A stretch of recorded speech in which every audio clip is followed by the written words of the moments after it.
And now, it's time for another Dice Tower review with Ryan Metzler.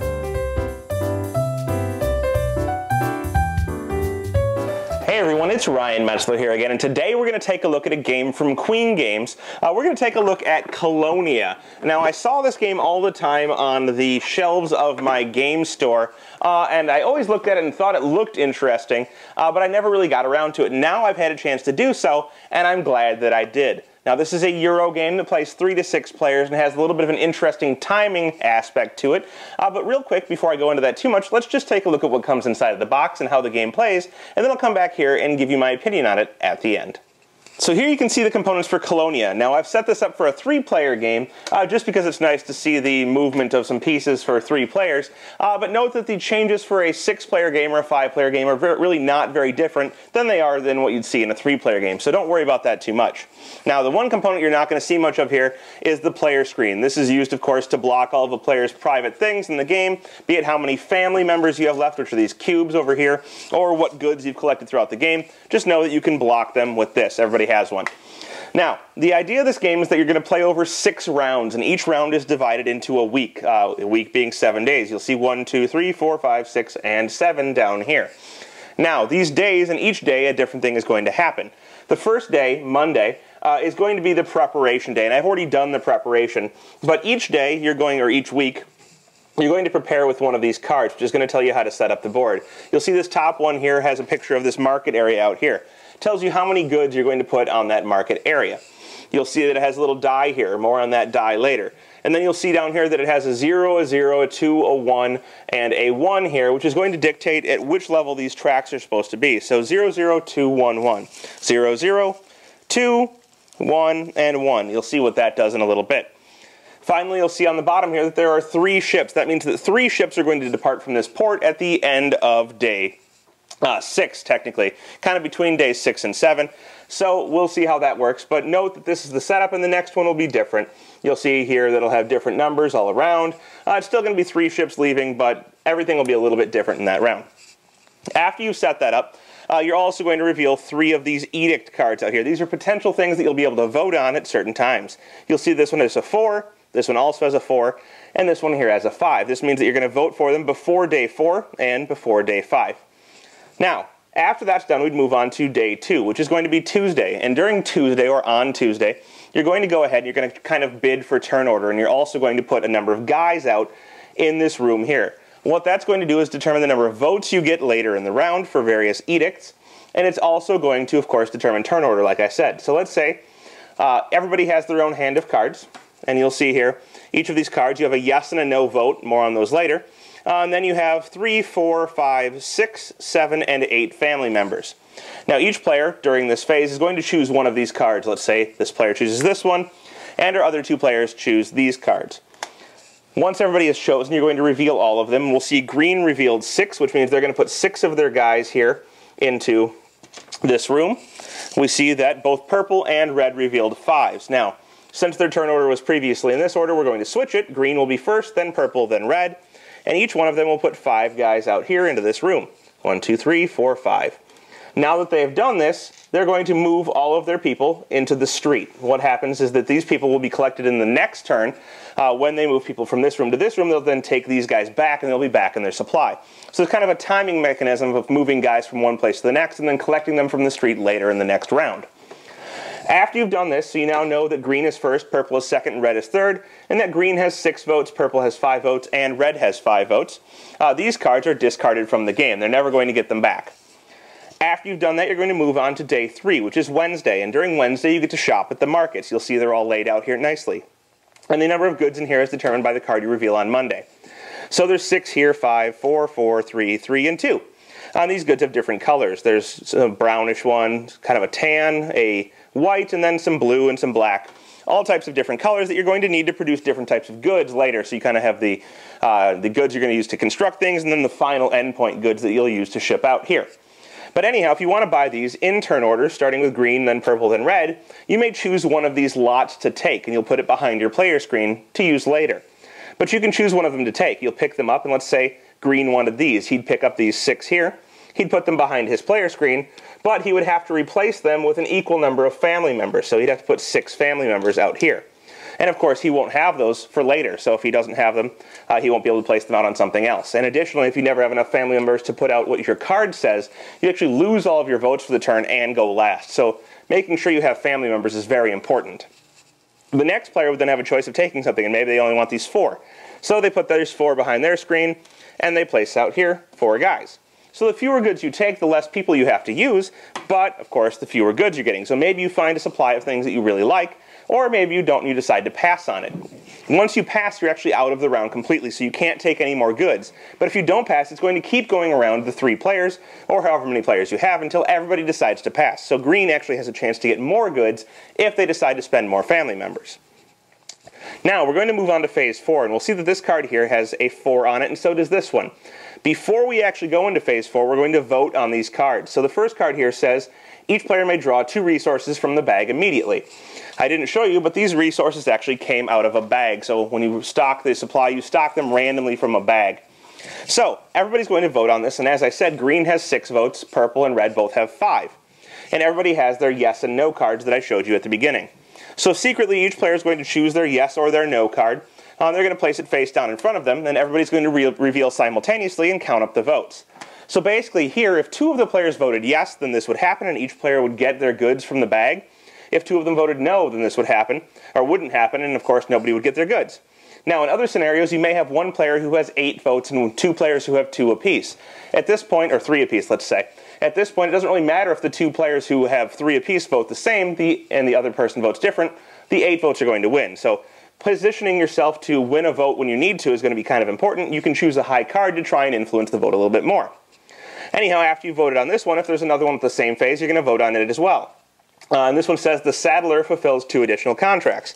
Well, maybe you vote that one in, and this would move up by 2. So now the saddler is fulfilling 2 instead of fulfilling 0. That's kind of nice. And then 5 would happen later before day 5. Once we've done that, in turn order, we're going to be able to try and get some contracts done here. And you'll see above each of these contracts, there's a different combination of colors. This one is black-brown, or we have black-white, or tan. We have tan-blue, blue-white, and white-brown. And each of these combinations makes it different goods. We have saddles, wheels, paintings, t-shirts, and elf shoes, or whatever these are here. They're only going to make a certain amount as dictated by the round. But I showed you there was a die number on here earlier. There's a +5. First, what we're going to do is we're going to go through here, and each player in turn order has the option of discarding the appropriate goods and placing a family member from behind their screen out here to show that they would like to get that. So maybe this is voted in, and the saddler is going to make 2. Green decides, hey, I want some saddles, and they place 1 family member out here. Now, this is true for the first contract in each of these. Each one would cost 1 family member, and the appropriate goods shown there that you would have had to get from the market. After 1 person has done this, let's say that purple decides they also want a saddle. It's going to take them 2 family members to try and bid on this.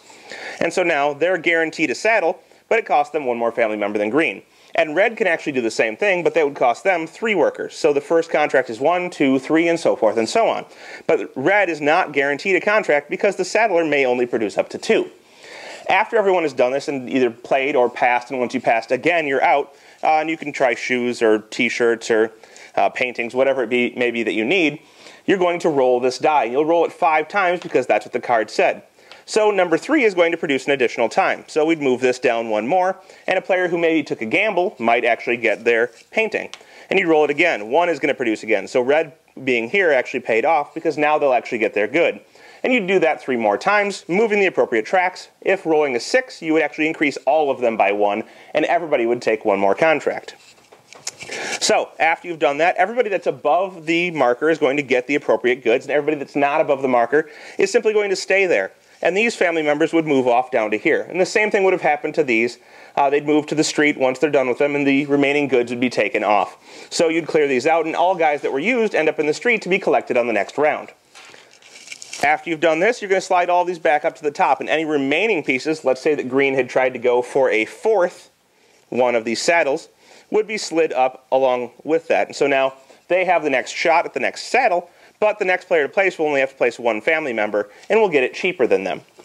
After you've done this, you're going to move on to the boats. And being at the boats means that you're going to be able to supply the goods that you've gotten from all these contract workers into the boats. And you'll see these boats have different layouts and different colors.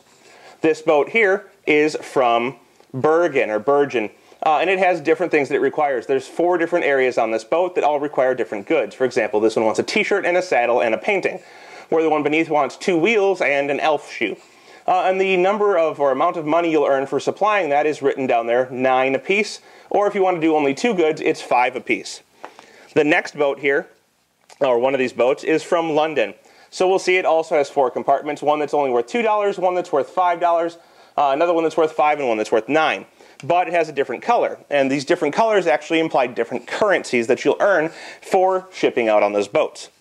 Anyhow, in turn order, you're able to supply these boats with the goods that you have. So let's say green happens to have a wheel, and they happen to have a shoe. They want to supply that. They put one of their family members out on the boat, and these family members are going to earn them money later. They'd have to return the tokens to the supply, and when, during Phase 6, these boats head out, they're going to get paid in the currency of that area, which is Burgeon, and they'll get $5 for that.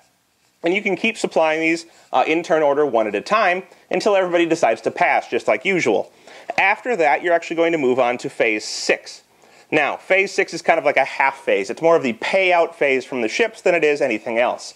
It's the result of placing on these ships and having these ships sail out. As I showed you at the beginning, these ships sail out above this bar. So 3 of them are going to ship out as dictated by the card. And the players that have placed on these are going to get the currency in the appropriate ones. So maybe, you know, red placed here, and purple placed here, and green also shipped out something else on this ship. When these sail out, you're going to get paid appropriately. So green would get $10 in this kind of tannish currency, and red would get 9. Whereas purple and red would get 5 and 9 money in the kind of bluish currency, and purple would get $5 in the London or reddish currency here. And all of these would be moved to the street area here to be collected during the next round, and these boats would be off of the board for the rest of the game, or until the pile runs out, at which point you need to shuffle it. This would slide back up and more boats would come out. Now, you're also allowed to place on the boats that aren't shipping out to try and get points for them during the next round, but those workers will stay on that ship until it gets cleared and shipped out from a future round. After you've done that and collected your money, and you'll see all of the currencies here, there's 4 different currencies, you're going to go on to Phase 7, which is buying these relics that are out here. Now, these relics are things that belong to saints, or the bones of saints. They're going to be worth where you're going to get your victory points in the game. You'll see the cost for them is printed on the card, 9, 9, 9, 9, 9. All of these are 2-point cards at the top, but at the bottom we have some more expensive cards, 15 and 15 for 5 points, 12 for 3 points, and 14 for 4 points. These have to be paid in the appropriately colored currency. So, for example, this one here requires that you pay in Bruges currency, or this one here requires that you pay in London currency, or this one here is Burgeon currency. So, basically, you have to have the right currency in order to buy the cards. And you can do this in turn order again. Whoever is first can choose to buy a card, and then the next person chooses to buy a card until everyone passes. After that, there's one additional point to Phase 7, where players can use their family members to try and save cards that they want to buy in future turns, because these cards will all clear at the end of the round. So if you really want to save up to buy this 5 card, you can put a family member on there. Now, this doesn't save it for you, it just saves it from being cleared, which means that any player on the future turn could buy it, and it would return your worker to you. It doesn't save it as a proprietary thing, it just allows it to be bought on a future turn by anyone. After you've done this, you're going to clear the remaining cards, and you're going to basically seed them in the next round, starting with Phase 1, where you reveal a new card, and start to place the stuff out there. Now, in this deck of cards, there are a couple of different cards that you'll see in here. So this one right here, this is a relic storage area. This you buy, and you may place any one of your relics of the same color in it to multiply the points at the end of the game. So if I were to buy this and then subsequently buy this 5-point card, I could place it in here in order to get 10 points at the end of the game.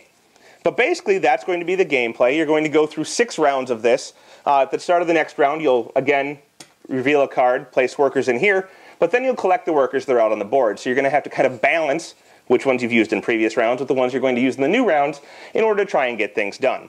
And whoever best does this and gets the appropriate currency to buy the available relic cards is going to be the winner. Now, at the end of the game, there's also a couple of extra bonus points awarded for having the most money in a specific color, and that's in all 4 colors.